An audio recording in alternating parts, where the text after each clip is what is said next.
প্রশ্নটা অন্য জায়গায়।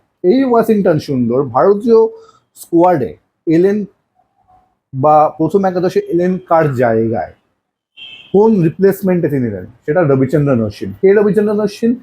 যিনি ভারত টেস্ট ক্রিকেটে ভারতীয় ইতিহাসে দ্বিতীয় সর্বোচ্চ উইকেট সংগ্রাহক এবং ভারতের টেস্ট ক্রিকেটের ইতিহাসে সম্ভবত প্রথম সেরা দুই ম্যাচ উইনারের মধ্যে একজন। সেই অশ্বিনের জায়গায় এলেন ওয়াশিংটন সুন্দর। এবার এই ওয়াশিংটন সুন্দরের ব্যাটিং পারফরমেন্স, আমরা আজকে যা সমস্ত কিছু আলোচনা করছি ওয়াশিংটন সুন্দরকে নিয়ে, সম্পূর্ণটাই কিন্তু তার ব্যাটিং পারফরমেন্সের উপর দাঁড়িয়ে।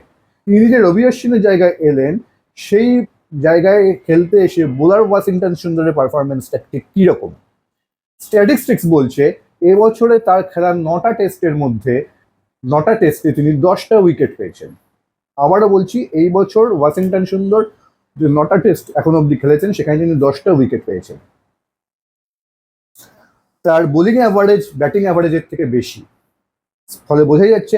এবং তাকে যে 150 ওভারের বেশি, 9টা ম্যাচে 150 ওভারের বেশি বল করানো যায়নি, ফলে বোঝাই যাচ্ছে রবিচন্দ্রন অশ্বিনের জায়গায় আমরা যে প্লেয়ারটাকে নিয়ে এলাম, যে বোলারটাকে দলে আনলাম, বোলার হিসেবে দলে তার প্রভাব কতখানি।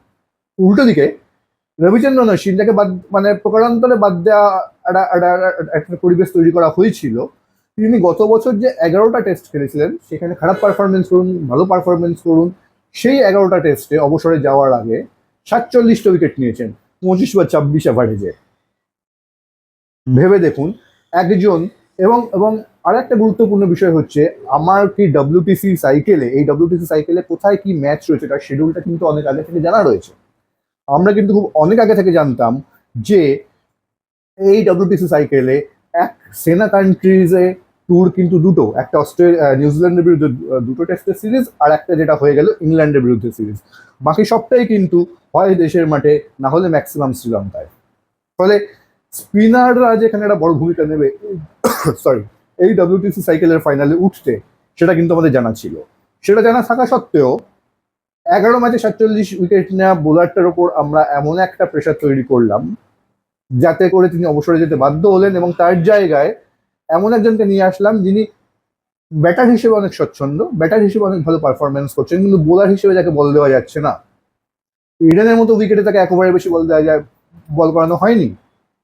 হয় ম্যানেজমেন্টের কনফিডেন্স নেই, অথবা তিনি সেই কনফিডেন্স অর্জন করতে ব্যর্থ হচ্ছেন, কি এক্স্যাক্টলি জানি না, যিনি 9টা ম্যাচে 10টা বেশি উইকেট পাননি।